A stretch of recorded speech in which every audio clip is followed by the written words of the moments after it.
Pernah nggak sih kamu kebayang punya tempat penyimpanan file yang bisa diakses dari mana aja? Kalau iya, nah pas banget nih. Kali ini aku bakal tunjukin ke kalian gimana cara bikin server sendiri pakai Open Media Vault di VirtualBox. Tenang aja, cara ini lebih gampang dari yang kamu pikirin. Jadi siap untuk bikin server sendiri?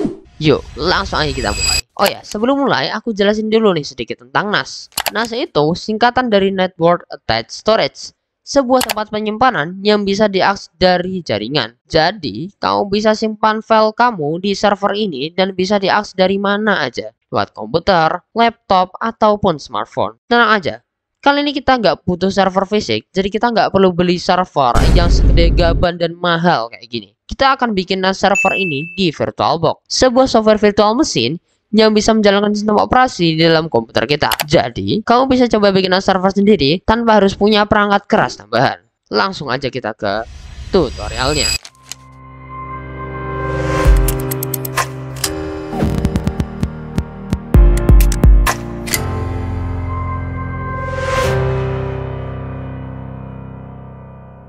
Oke, jadi langsung aja kalian pergi ke Google. Pada bagian pencarian kalian bisa ketikkan aja VirtualBox ya.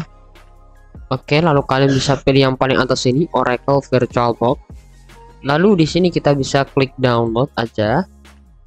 Lalu pada bagian package kita pilih yang Windows Host, atau kalian tinggal sesuaikan sesuai OS yang kalian miliki. Setelah itu kita bisa klik save atau download di sini. Selanjutnya, sembari menunggu proses downloadnya selesai, kita bisa new tab lagi, ketikkan Open Media Vault. Lalu di sini kita langsung aja klik enter. Kita tinggal klik ini. Oke, lalu kita bisa close aja. Di sini kita tinggal klik download. Lalu pada bagian ISO kita pilih yang versi stable. Untuk mendapatkan update terbaru untuk ISO-nya, kita tinggal tunggu sekitar 4 detikan. Nanti secara otomatis Open Media Vault kita akan terdownload seperti ini. Kita save aja. Oke, setelah kedua bahan tadi sudah kalian download ya, kalian bisa pergi ke bagian file virtualbox.exe. Kita klik kanan, lalu klik run as administrator dan klik yes. Dan jika muncul setup seperti ini, kita bisa klik next. Klik next, klik yes, klik next, klik install. Oke, sudah selesai. Kita bisa klik finish aja. Nanti secara otomatis akan terbuka VirtualBox kita. Di sini kita bisa klik new aja untuk membuat mesin baru. Di bagian name kita namakan Open Media Vault. Vault seperti ini. Lalu pada bagian folder kita arahkan aja ke tempat penyimpanan yang akan kita gunakan nanti. Sebagai contoh di sini saya akan taruh di bagian document, di bagian virtual machine, lalu di dalam sebuah folder yang saya namakan sebagai NAS server. Untuk peletakan lokasinya di sini bebas ya. Yang penting kalian ingat aja jika sudah klik select folder. Lalu pada bagian ISO image kita bisa klik panah ke bawah, klik other. Lalu tinggal kita arahkan aja ke Open Media Vault.iso kita. Tinggal klik open. Jika sudah kita klik next. Kita klik next, dan untuk base memorinya kita akan atur aja ke 1024 MB biar tidak terlalu membebani. Lalu pada bagian prosesor kita bisa atur ke 1 CPU ataupun 2 CPU. Kalau laptop kalian high end bisa kalian atur ke 2 CPU aja. Kebetulan di sini laptop gua cukup high end, jadi saya akan atur ke 2 CPU. Kita klik next. Nah, untuk virtual disk ini adalah lokasi untuk kita menyimpan file sistemnya. Untuk file sistemnya kita akan alokasikan sebanyak 15 GB aja. Kita klik 15 GB seperti ini. Jika sudah klik next dan terakhir klik finish. Oke, selanjutnya kita bisa pergi ke bagian settings, klik settings di sini. Lalu kita pergi ke bagian storage ya, di bagian storage. Lalu pada bagian controller SATA kita tinggal klik icon plus ya di hard disk ini, add hard disk. Lalu di sini kita bisa klik create. Oke, kita bisa klik next. Klik next. Dan di sini kita bisa alokasikan berapa yang kita gunakan untuk penyimpanan dari NAS server kita nantinya. Sebagai contoh, saya akan alokasikan sebanyak 30 GB ya untuk penyimpanan kita nantinya. Jika sudah klik finish. Oke, lalu kita tinggal pilih aja, klik choose. Nah, kita masuk ke bagian network, kita ganti dari NAT ke bridge adapter. Jika semua sudah berhasil di settings, kita langsung aja klik OK, dan terakhir kita tinggal klik start. Jika muncul error seperti ini, kalian bisa klik aja panah ke bawah, klik other, lalu kalian arahkan kembali ke file ISO yang sudah kalian download tadi. Tinggal klik ini, klik open, dan klik mount and retribute. Dan kalian sudah masuk ke bagian tampilan Open Media Vault setup-nya. Di sini kalian bisa gunakan fungsi panah ke atas ke bawah untuk mengontrol dari pergerakan mouse kalian ya. Nah, di sini kita pilih aja yang English. Kita enter. Lalu untuk lokasinya kita pilih dulu ke United States, kita enter. Dan untuk keyboardnya kita atur ke American English, kita enter. By the way, semua pengaturan ini kalian bisa atur lagi nantinya. Oke, kita sudah sampai ke bagian configure the network. Untuk hostname ini adalah nama daripada terminal untuk NAS server kita nantinya, atau nama NAS server kita. Sebagai contoh, saya akan namakan aja Aljo server seperti ini. Lalu jika sudah kita enter, dan untuk domain name saya akan defaultkan saja lokal seperti ini. Jika sudah kita enter, di bagian root password kalian bisa atur untuk password kalian untuk kalian registrasikan ke terminal kalian. Sebagai contoh, saya akan registrasikan seperti ini. Kita enter, dan kalian bisa masukkan kembali password yang kalian buat tadi. Kita enter.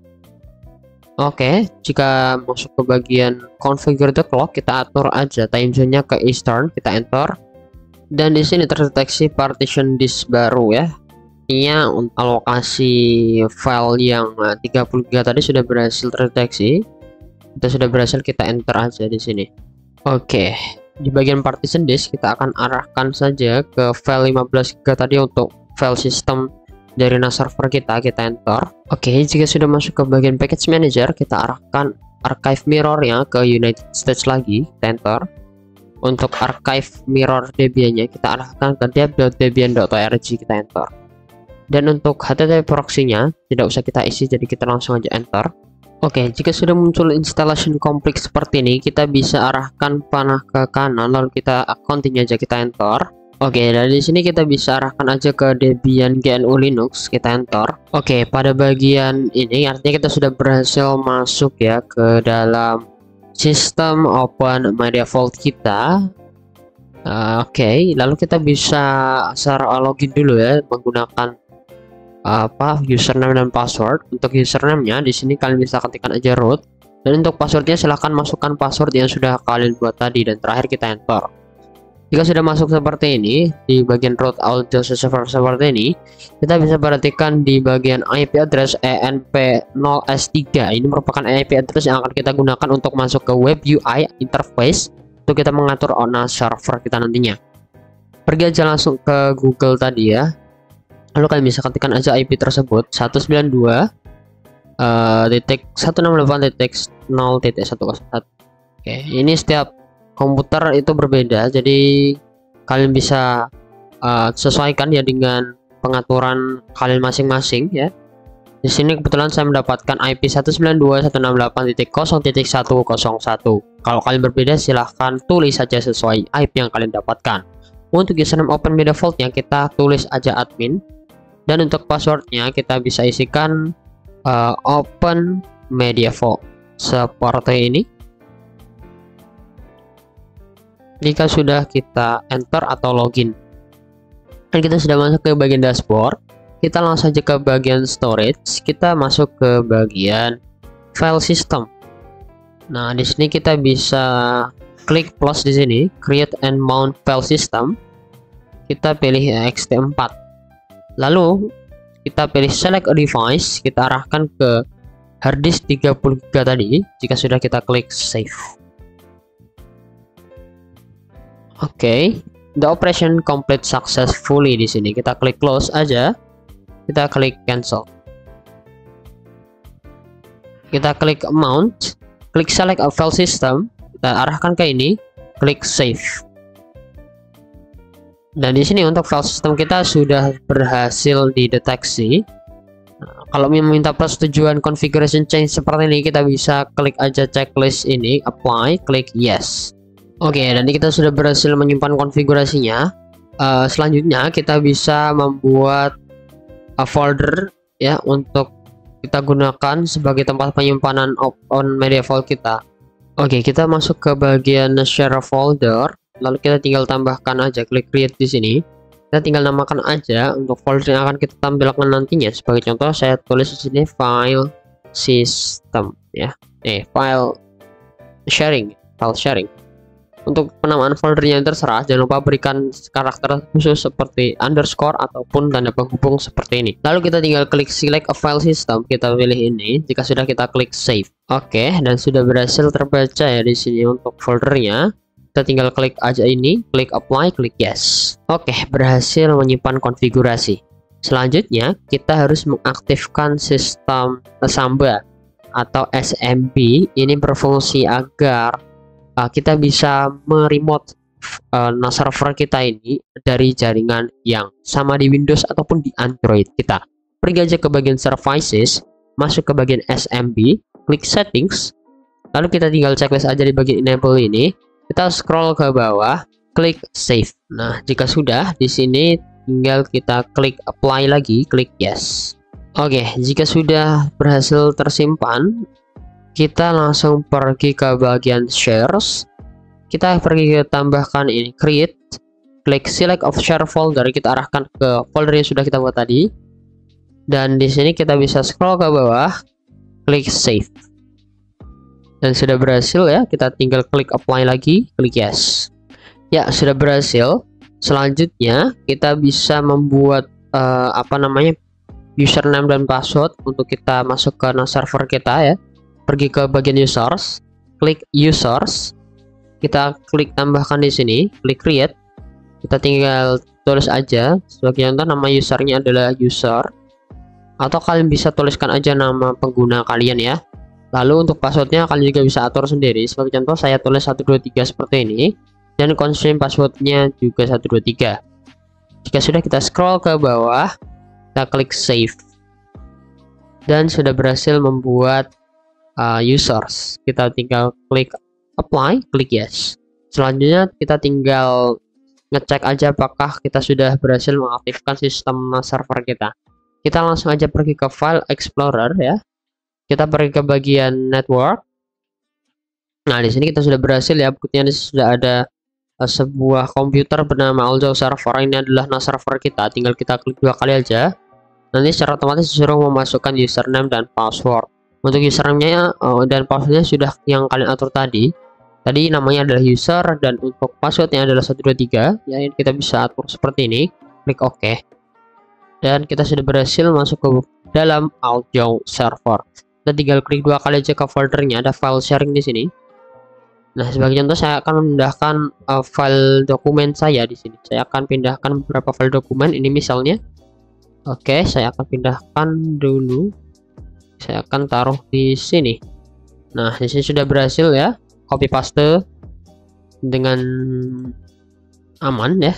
Tidak ada gangguan sama sekali. Oke, dan ya sampai sini kita sudah berhasil membuat sistem server kita sendiri. Dan untuk server ini bisa kalian akses di perangkat manapun, di laptop ataupun di PC ataupun di smartphone kalian, asalkan kalian berada di network atau jaringan yang sama. Nah, di sini kebetulan saya berada di satu jaringan yang sama di LAN, atau mungkin kalau kalian menggunakan WiFi, pastikan menggunakan koneksi WiFi yang sama agar bisa mengakses server milik kalian. Ya, semoga video yang saya bagikan ini bermanfaat bagi kalian semua. Terima kasih telah menonton. Like bila suka, dislike bila nggak suka, komentar jangan lupa. Wassalamualaikum warahmatullahi wabarakatuh.